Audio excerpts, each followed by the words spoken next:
Aviation-Quest.cc 101, wind 270 degrees, 10 knots, runway 27 left, cleared for takeoff. Aviation-Quest.cc 101, cleared for takeoff 27 left. V1, rotate. Positive climb. Aviation-Quest.cc Stories from above. The views shared in this podcast are personal and for informational purposes only. They do not reflect any employer or aviation authority, and nothing discussed here should be considered flight training or regulatory guidance. Please always refer to official sources. This episode may also contain product placement. For further information, visit our website aviation-quest.cc. Episode 24, and yeah, I'm your host, Jürgen Reis, here from beautiful, almost spring time Vorarlberg. And on the other side, as always, my second host here in the Aviation-Quest.cc podcast cockpit, Stefan. Hi.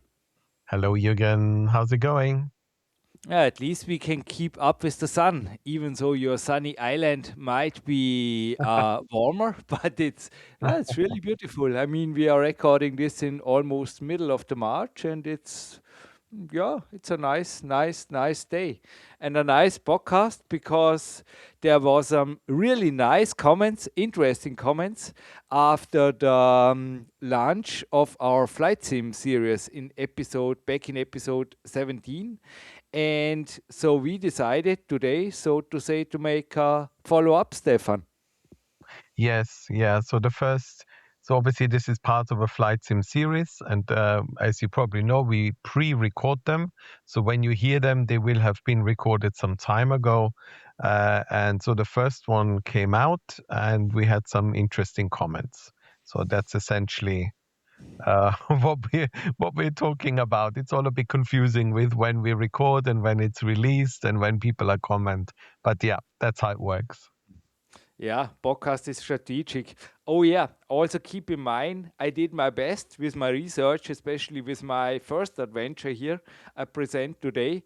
But the research was basically done in February, in March 2026. So by the time this podcast goes online, there could be already updates, changes, or whatever. But I think basically, yeah. And if there are things I didn't get right, please comment them either in the Discord server. We got an Aviation Quest CC category, thanks to Stefan, in his Discord server FS clips, or in the comment section of Aviation-Quest podcast. And this is thanks to Stefan. We are not only an audio podcast, we are also a YouTube podcast. This is a YouTube channel, and Stefan, also today, there's, I think, a great video, a real-world flight created by you with some flight sim going on in the background. And yeah, what's the flight today? Yes, so today we are doing one of those flights that what we call shuttle flights. So there are usually many flights every single day between two big cities. So today we are flying from London Heathrow to Frankfurt, and we're doing so with British Airways on an Airbus A320. There's loads of flights between those two cities. Busy leg. Yes, very busy. Both airports very busy as well. I had to reset the traffic, otherwise I would have never gotten out of the hold. Yeah. Hmm. And yeah, I was mentioning comments in the beginning. They were on my LinkedIn. So I got a private LinkedIn account with my real name. You can find it quite easily. And every Tuesday afternoon, I post there the episodes. And there were really interesting comments about flight simming back in the 1980s and even in the 70s. Boeing 737-200 with 32K in the late 60s. This sounds amazing, Stefan. So if there is somebody out there who can provide us first-hand experience with simulators like this, please write us. We want to interview you. Stefan, I think you will agree. This would be super interesting to speak with people who were certainly there before we even were able to think about flight simming. Yes, absolutely. The numbers they quoted were pretty insane. Like you said, a screenshot today, that you take in the sim Yeah, yeah. has already more kilobyte than the whole system had back Much then for the more. I mean, a simulator. screenshot, yeah, a screenshot today. I don't know. A megabyte is easy, depending of the screen you have. But I mean, a megabyte was back then really, yeah, it was an Amiga floppy disk. I think something like this. Yeah, crazy. Yeah, it'd be super interesting to I don't know. I can't even picture it. What was the graphics like? Was it super realistic or was it just to teach the basics? Because today we use these synthetic flight sims, the full motion ones, whenever I have a training, and they're essentially treated like the real aircraft. I mean, it is a Airbus just takes an A320 cockpit that is, and instead of putting it into a real aircraft, they're putting it into a sim. It's exactly the same thing, same software, same everything. So, to think back what it must have been like back then, really interesting. I would love to know what they were used, these simulators, for what kind of training and what were the limitations, that would be super interesting. Yeah.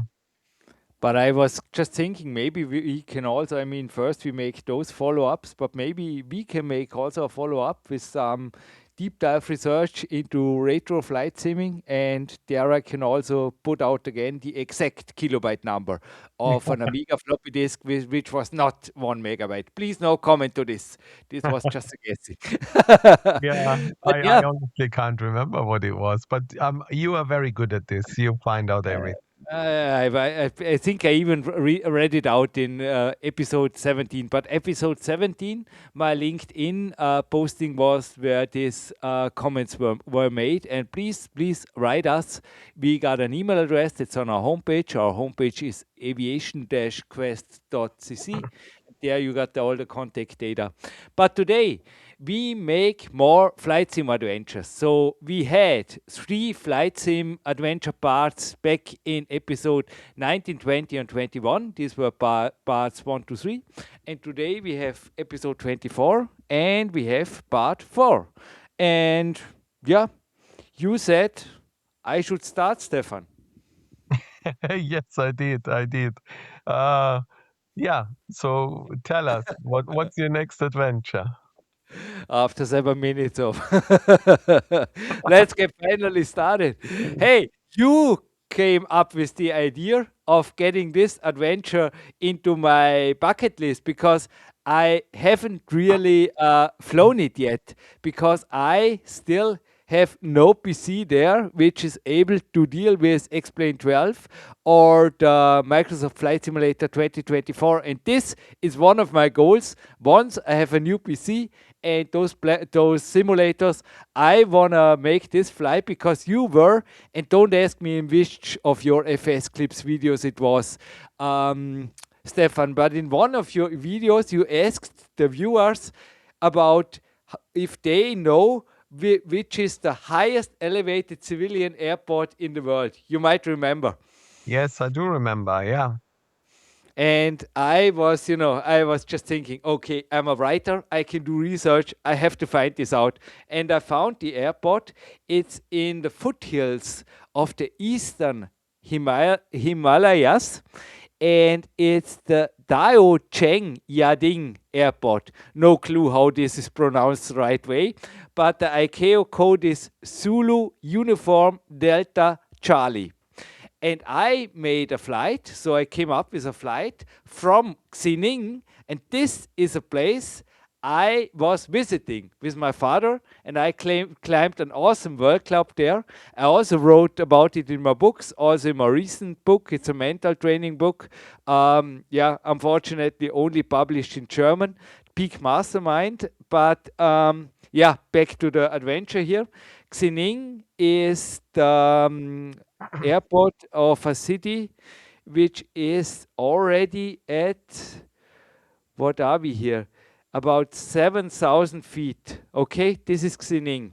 Right. And after that, you climb almost 7,300 feet higher to reach the elevation of 14,470 feet of Taocheng Yading Airport, which is officially the highest elevated civilian airport on Earth. Nice. Like the ICAO code of Xining that you get it straightforward in the simulator is Zulu Lima X-ray November. Okay? And yeah, I mean, the takeoff and everything I think is straightforward. You got you got an international airport in Xining. This should be an easy going. But certainly, I mean, the runway lengths in Daocheng Yading with 13,000 feet sounds quite comfortable. But yeah, the big but, Stefan, huh? 14,470 feet. May I ask you, in the real world, in the A320, which was the highest elevated airport you ever touched down? We don't have high altitude airports at all. I think some airports, maybe Innsbruck or something, Oh with yeah, yeah, a yeah. 1,000 feet. I can't remember ever touching down somewhere that is really high. Europe, luckily, most airports are very low down. Yeah, but this sounds insane, huh? Because this is, if you think about it, we fly over 300 knots until 10,000 feet, and then we slow down to 250 knots. So if we would follow this rule at that airport, we would fly the approach at 300 knots because we're still Yeah, I above mean, flight. yeah, certainly. I mean, this is high Yeah, altitude and thin air, so to say. There is yeah. the physics are playing tricks there. And I mean, was for me also, I did a lot of research on this adventure because so my body already struggled with the sleeping and being on high performance mode in Xining. And I was really in top shape back then. And Xining got 2.47 million inhabitants. And yeah, I mean, is already at, as I said, 7,120 feet. About yeah, the airport is there, so 7,000 feet. But there is a village near this Dao Cheng Yading. Near, I think it's an hour driving away, and it's a little bit down. This whatever they built it. I have to check this out in the flight sim. I have to have the new flight sim versions. I have to see this. And there are people, 30,000 people, 32,000 people, about 32,000 people, yeah, living in this town at 11,000 feet.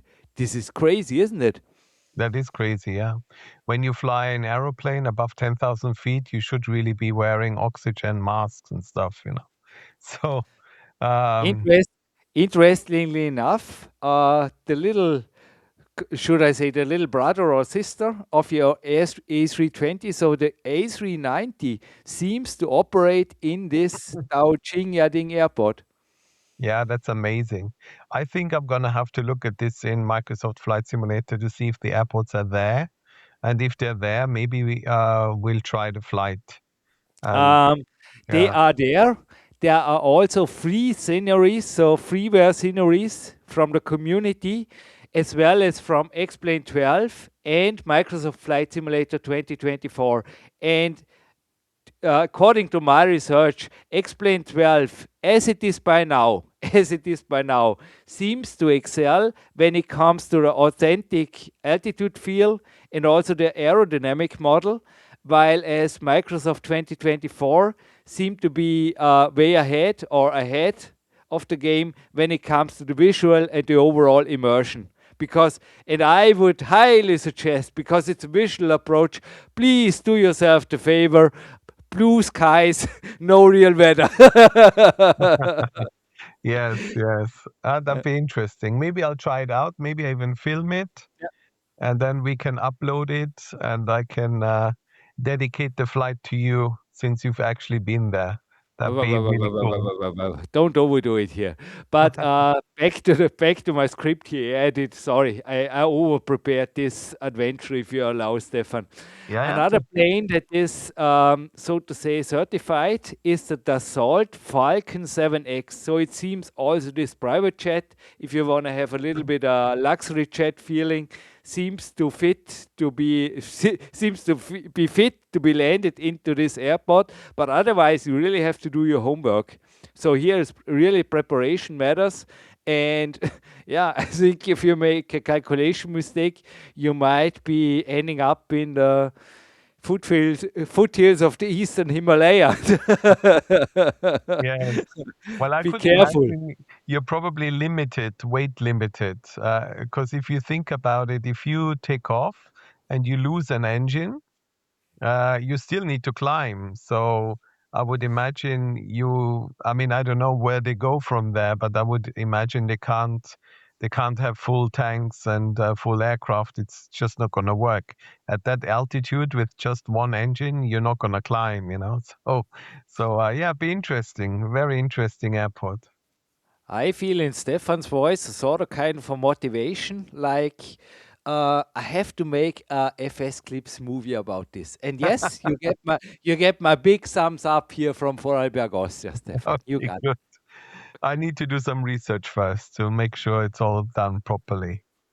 And as I said, speaking of properly, if there was something wrong in what I just pointed out, or you want to put something into this, so it's just according to my research, my theory research. I have no world, real world flight experience anyway, no real world flight experience in China whatsoever, but also no simulator flight experience in this. Just feel free to comment on whatever platforms you can nail me down and criticize me on whatever. No, please don't. But your first adventure, Stefan. Yes, so I would like to talk about an aircraft that I don't think many people are aware of. So back in the days of FSX, the publisher Just Flight launched an aircraft called the SR-71 Blackbird.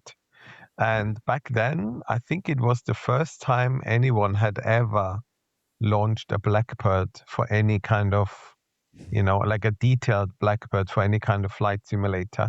And I got a copy with the manual, and the manual itself read like a movie. So the aircraft had not black rubber, but white rubber, which was specially designed by the CA, so it could take the speeds. Because the aircraft was going so fast, it heated up so much that all the panels uh, actually expanded. So they had to build the aircraft that when it was sitting on the ground, there were actually gaps everywhere. And when they fueled the aircraft, there was actually fuel dripping out of the aircraft between the gaps. But that was normal. And they used a special fuel, they used special stuff in the fuel that it wasn't so flammable. They even tested it. They threw a cigarette into the fuel and it was just extinguished by the fuel. So this thing was dripping fuel, taking off, accelerating to crazy speeds. And because of that, it would expand and then it would seal itself.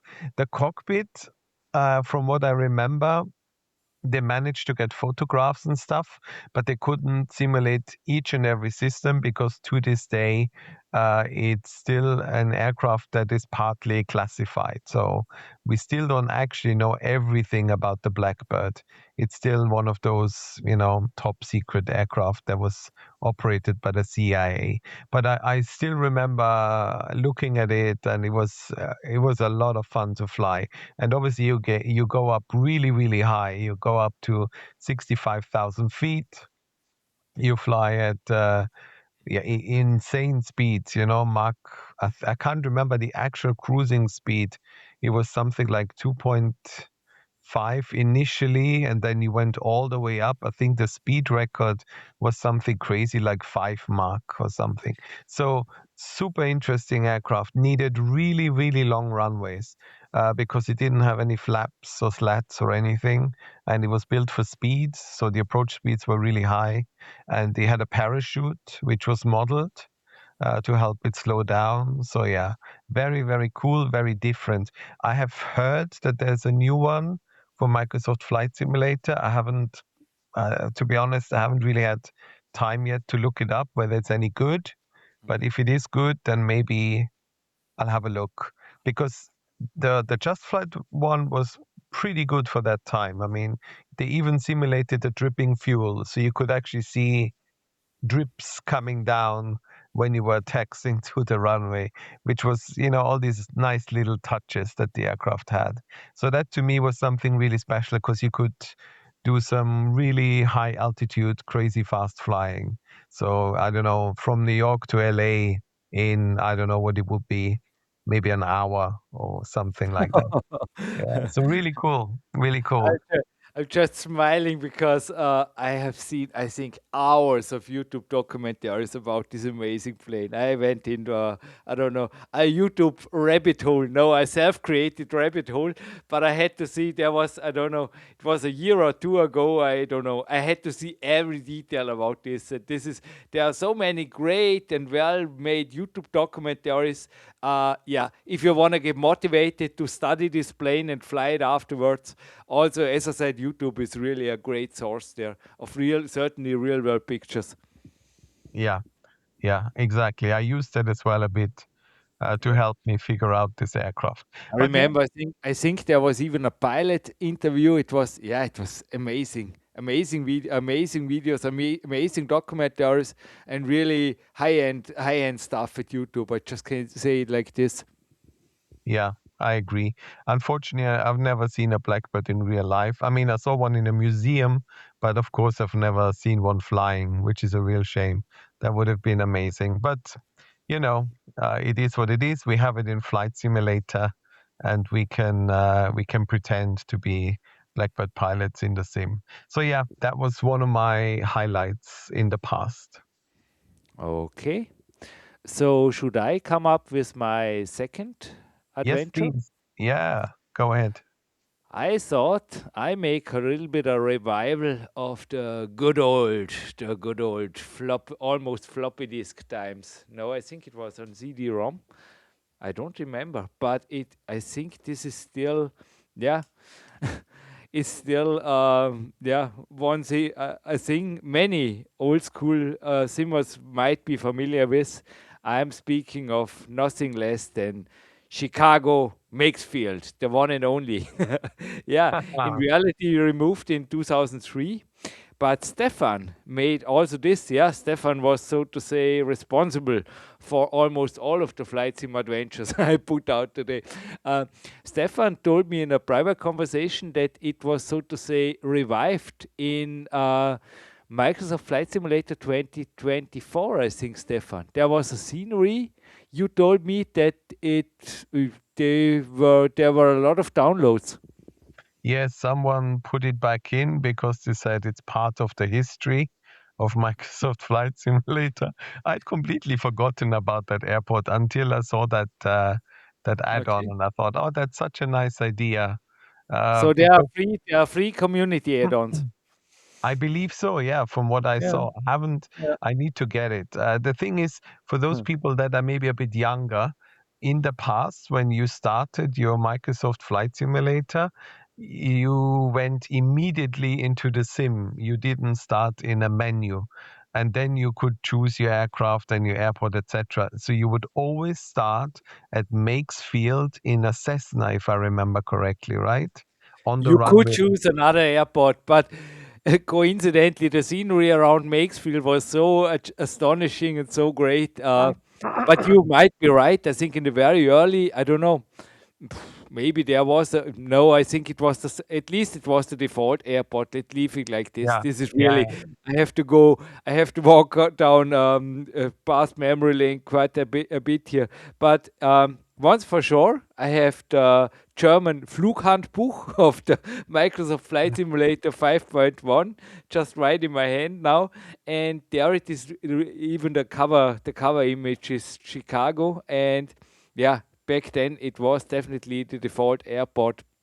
And yeah, back to my adventure here. It's a really, really short trip. It's 7 to 8 nautical miles. It's over there to O'Hara. And yeah, be a little bit careful when you use the real world traffic or stuff like this, because O'Hara, as it is by now, 2,350 to 2,500 flights, or what is this? Yeah, movements per day. it says, and this puts it to among the busiest airports in the world. So, but they have even dedicated area for GA aircraft, so you can choose if you fly the Learjet, so to say, from back then, yeah, full-time revival, or maybe a GA aircraft, generally aviation or a light business jet, whatever you do, have fun. But I thought this is a little bit a love letter adventure to the good old times. Yeah, absolutely. Yeah. Yeah, I remember there was a whole campaign to keep the airport open, especially Wow. for the flight sim community, but the city said no, sorry, we it's already the land had already been sold, Yeah. and yeah, I don't even know what's there now. I would imagine it's probably just some apartment buildings and shops and stuff. Yeah. Yeah, at least we make our tribute here to the older versions of Flight Simulator with this revival. And in Makesfield, to give you a little bit data here, you have approximately 300 and 900 feet of a runway. In O'Hara, certainly you can go from 8,000 up to 13,000 feet, so there is no problem whatsoever. But well, as I said, this is, I think, quick but quite amazing. Yeah, if you make some, if you want to have some memories, so back then memories with now certainly much better graphics, check it out. Maybe also an X-Plane. X-Plane, there are also sort of kind of add-ons. If not now, maybe the next weeks. If you are lucky, just check out the Explain community, and otherwise build your own airport there or whatever. The Yeah. community airport building, I think in Explain is quite, there's a growing community, and I think it should be already available. Yeah, yeah. Explain is great like this. When I used Explain, it's actually super easy to make your own sceneries. They give you like this, it's almost like a box of Legos, and you can build your own airports. I built a Yeah. lot of airports for myself in In Explain Explain. 11. Yeah. Yeah. I would imagine it's the same in Explain 12. I also I built also I airports. have no we both have no real world experience in Explain 12, but as Yeah. I said, do your research and yeah, it will be possible. And as I said, otherwise it will show up sooner or later. Yeah, absolutely. Yeah. This is Very my positive suggestion here or my positive guessing here for the future. Yes, well, very cool. That's very nice. That's really cool that you brought that airport up. It's part of the history, right? You brought it up, and afterwards I made an adventure. So let's keep the facts. Let's keep the facts. But well, your second adventure of the day, Stefan. Yes, so my second one is sort of intertwined with my third one. So if it's okay, I'll just talk about both one like together. And so this started when I got my very first VR headset, which was quite a number of years ago now. I think we're talking 7, 8 years ago. Um, and I started dabbling with VR in Microsoft Flight Simulator and X-Plane, but my computer just couldn't really do it. So I went to a forum for people that had VR headsets and asked, are there any flight simulator games or anything you would recommend? And I got two recommendations. The first one was called VTOL VR, and the second one was called Project Wingman. And I decided to buy Project Wingman because the trailer and everything looked really good. And I'm not quite sure you can call it a simulator. It's you fly planes, and there's a story. You have to fight for a fraction. It's all like fighter jets. It's a bit arcadey, but with the virtual reality, it's a huge amount of fun.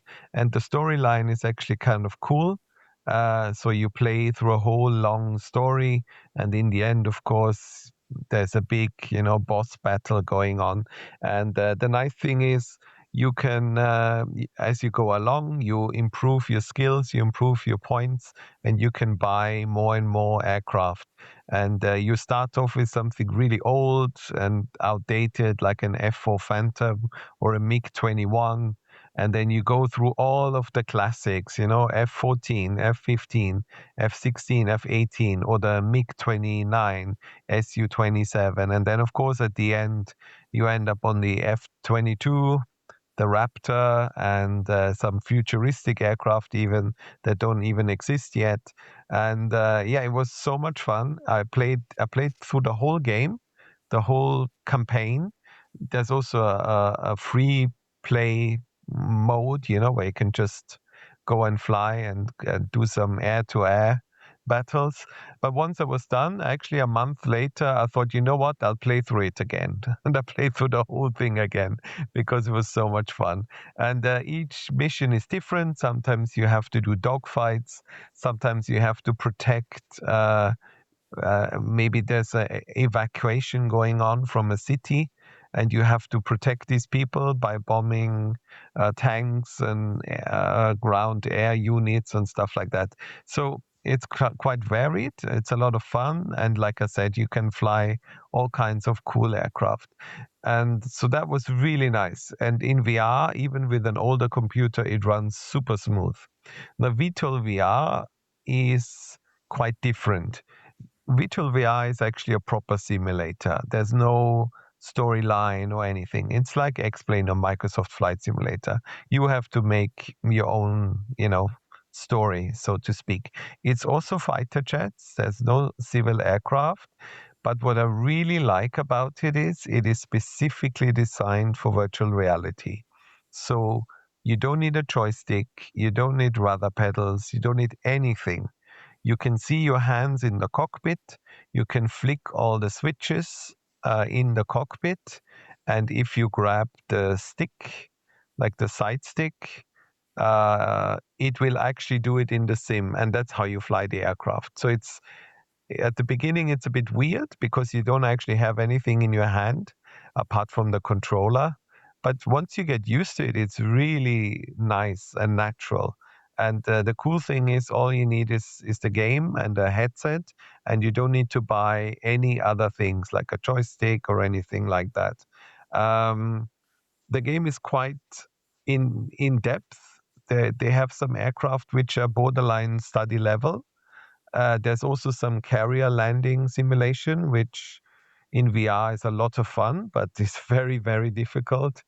So yeah, if that's more your thing, less less storyline, less arcadey, more So Stefan, there was near study level going on. You make me curious. What planes were there? because for copyright reasons, they're not allowed to call them like the real world counterparts. So they have slightly different names, but essentially you have a Tomcat, an F-14 Tomcat, and Oh something. wow! Yeah, that's really cool, and something that's very similar to, and I would think like an F5 Tiger, which is a training aircraft. And there's a very modern aircraft which reminds me a lot of the Raptor, the F-22. But they also have an aircraft that's why it's called VTOL, that can hover. So you can use the engine and tilt Yeah, it 90 degrees. So you can do vertical takeoff and landing, which is really cool. yeah. So yeah, it's quite varied actually. And I just like the way it's designed. You can see it's completely designed for virtual reality. Like, for example, once you've chosen your aircraft and everything, to start the simulator, you need to grab your helmet and put it on your head. And when you put your helmet on your head, it gets briefly dark, and then you sit in the cockpit. So it's really well done, really well designed. Yeah. So those are my two things that I still play today once in a while if I want to do some VR flying. And if you have a VR headset, like I said, then I would recommend this because it's great. Wow, sounds amazing. Yeah, I think, and I mean, speaking of Project Wingman, what came to my mind was an amazing scene it was in some of your FS clips, YouTube videos, where you flew a plane in Project Wingman, I don't know which it was, through clouds, and this looked really super realistic. You made a comparison, and I think it really aced in contrast to other flight sims. Yes, yes, the graphics of Project Wingman are absolutely amazing. Yeah, it's such a beautiful sim, and especially the clouds and things like rain effects are just way ahead of anything else, including X-Plane and Microsoft Flight Simulator. That's why I showed it off and made the comparison, because I do think in those parts, especially Microsoft Flight Simulator still is way behind of what would be possible. Now, just to make it clear, VTOL VR is not really that amazing in terms of graphics. They concentrated more on the flight model and the systems. So don't expect like super duper beautiful sunsets. It's still a nice looking sim, but graphics wise, it's not as nice as like Microsoft Flight Simulator. They were more concentrated. When they made the sim, they were more focused on the aircraft. Yeah. But certainly, I mean, keep in mind that nowadays simulators, all of them, they are so to say living, ongoing, developing platforms. So each update could be a game changer. We record this in March 2026 and cannot foresee the future. But yeah, maybe they will take a look. They listen to this podcast, take a look, and make it better. Maybe. Hopefully. Who knows? Maybe in a few years or whatever, there will be a VTOL VR 2, and that will be completely different. Who knows? Well, then, should I present my final adventure for today, Stefan? Yes, please. It's so to say a real world visit to, yeah, or a simulated visit of a real world visit of both places. Complicated sentence. I was there in 1992, as well as in Las Vegas, as in Palm Springs. And both airports are amazing. I think in all, in X-Plane 12, in Microsoft Flight Simulator 2024, or in Aeroflot FS4, they look pretty, and also real world pilots, according to my research, highly speak highly of those two destinations.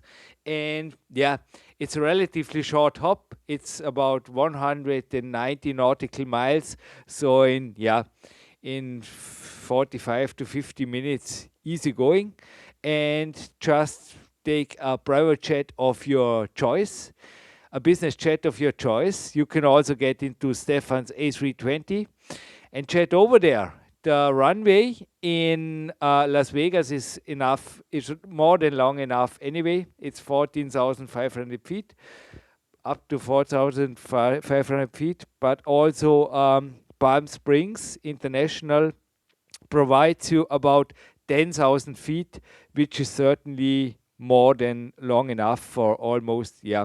You can also get there with an airliner, no problem at all. Very nice, very nice. Yeah, I only know Las Vegas. I've been to Vegas myself. I actually took off from that airport as a passenger. And I know it from Microsoft Flight Simulator, but also from Aerofly FS4, because it has a really, really nice scenery, especially at night when you take. Yeah, yeah, it's amazing. And Yeah. also Palm Springs. I mean, I visited Palm Springs in the real world and also enjoyed it in the sim afterwards. But it's really a beautiful place. So in the real world, this is really, yeah, I mean, sorry, this is by all the millionaires, but by a lot of millionaires think they got second house. I mean, Palm Springs is a luxury place. You know why? Because it's super beautiful. Yes, exactly. Yeah, yeah. I have never been there. I've not even flown there in the sim, so I have no idea what it looks like. Maybe I should take a look. It is nice. It's really nice, and yeah, it's an iconic desert scenery, and certainly the Las Vegas Strip, especially at night, looks beautiful. And Palm Springs, it's surreal. It's real. It's really a great landscape surrounded by mountains and a great approach into it, and you will enjoy it. I really think it's a short luxury sector and desert glamour, and certainly you can also fly there almost with a wide body jet, no problem at all. So with 10,000 feet I got here, yeah, 10,000 feet, yes, 10,000 was it. No problem at all. Okay, that sounds good. Maybe something else for me to check out in the sim. You've given me a lot of homework now. I have to get some new ideas into it. No, you're never running out of ideas at your FS Clips channel. But yeah, you're making a lot of deep dives, maybe some versatility. It's just a tip of mind. Maybe it's also good for, some YouTube. What was your goal? 10,000 subscribers by the end of the year. Yes, we're almost there. But yeah, I need to. Maybe you're right. Maybe if we do something like this, it will bump up the subscribers a little bit more. Yeah, I mean, I'd be happy if I could help with this. But Las Vegas to Palm Springs, keep this in mind. It's beautiful. It's just beautiful. And Okay. certainly also the other way around, the approach into Las Vegas, it's also great. Yeah, exactly. Okay. Well, that sounds great. Thank you for that.